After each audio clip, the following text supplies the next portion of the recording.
Apa ni, Cik? Abang lelaki? Saya tak buat apa-apa, Cik.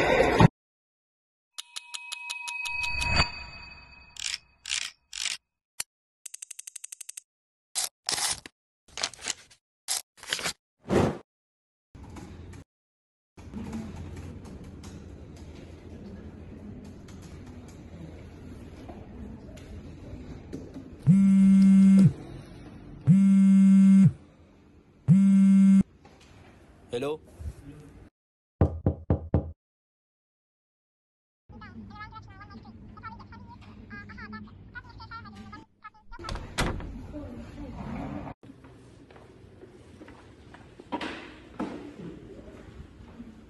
Betul. Selamat pagi. Duduk.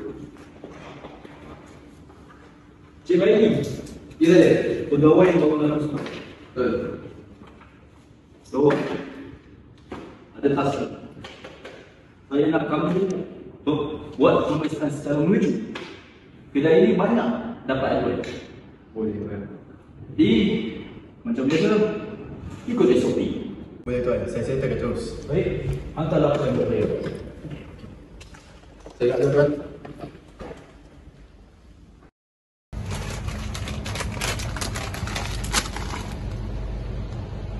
Hello? Ya saya. Saya hari ni. Ready ke? Oh okey. Saya standby sekarang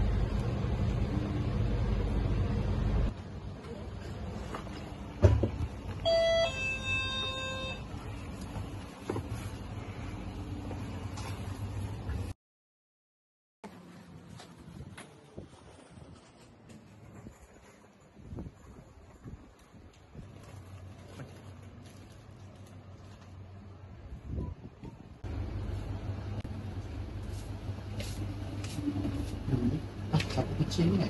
Nampak dah ada tip kat sembilan kat pengenalan. Ni faham dulu dari sini. Yang tu nampak. Tolong siapa saya?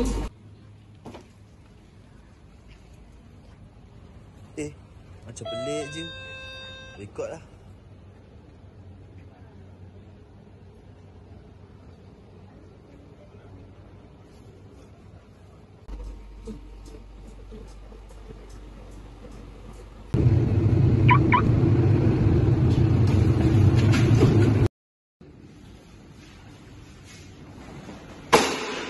Abang Bagi, betul kan?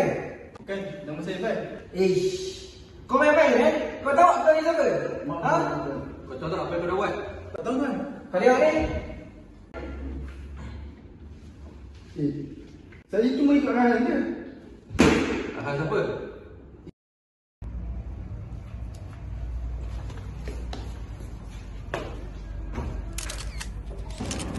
Assalamualaikum. Assalamualaikum tuan, kami Sorang. Apa yang jadi tuan? Assalamualaikum tuan, saya dari Berita Okey. Media. Jadi saya nak minta penjelasan sikit tentang pegawai tuan yang telah ditangkap oleh SPRM. Isu akan rasuah. Rasuah macam semua orang tahu, rasuah itu adalah satu tindakan yang tidak wajar dilakukan, lagi-lagi di bawah pimpinan saya. Jadi, pegawai-pegawai yang terlibat akan dikenakan hukuman. Jadi mengenai isu yang terbaru ini, pegawai itu akan dikenakan hukuman iaitu diletakkan jawatan serta-merta. Sekian, itu sahaja. Okey tuan, kami soalan lagi. Cepat dong.